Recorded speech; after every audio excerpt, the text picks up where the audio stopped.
As a real estate agent in this area, I'm always asked, Chris, how's the market? And more importantly, what's it going to be like next year, and the year after, and the year after that, and the year after that?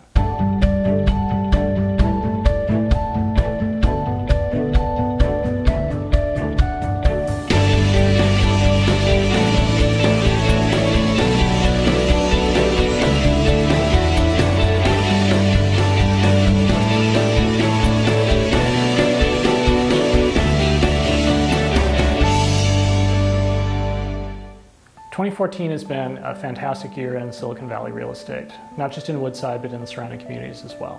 There are a number of factors for that, which most of us know pretty well, but I'll review them anyway. One is overseas investment. We have a lot of buyers from overseas bringing their money to our area and investing in real estate here, residential and commercial. We'll just talk about residential for now. A large number of these are coming from the Pacific Rim and especially China. So we know that the Chinese economy is starting to falter. A number of the wealthiest Chinese actually made their fortunes in real estate. And so they're cashing out there because they see a fall coming in that market and are trying to move their money out as quickly as they can. Meanwhile, the government keeps enacting reforms to keep them from moving that money. So you can see there's a bit of a tug of war there. But creativity being what it is, we're still finding a lot of money coming from China coming into our area buying real estate, especially in Palo Alto, but we are also seeing it in some of the surrounding communities, especially the ones that are well known internationally. So Atherton, Woodside, Hillsborough, Los Altos Hills, and even as far south as Saratoga, and of course San Francisco. Another factor that's really been driving our market for the last few years is the stock market, stock valuations, and what we call here liquidity events.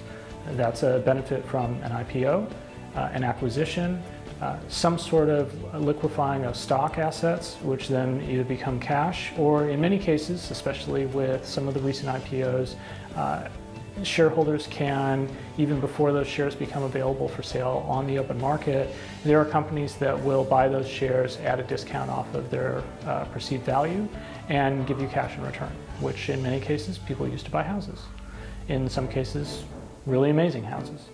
So we've seen our price points move by as much as 25% a year in some areas.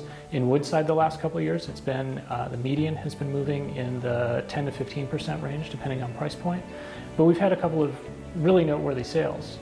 Last year, there was a home on Mountain Home Road sold for $117.5 million. That was the most expensive home sold in the United States to that point. Now it's number 4.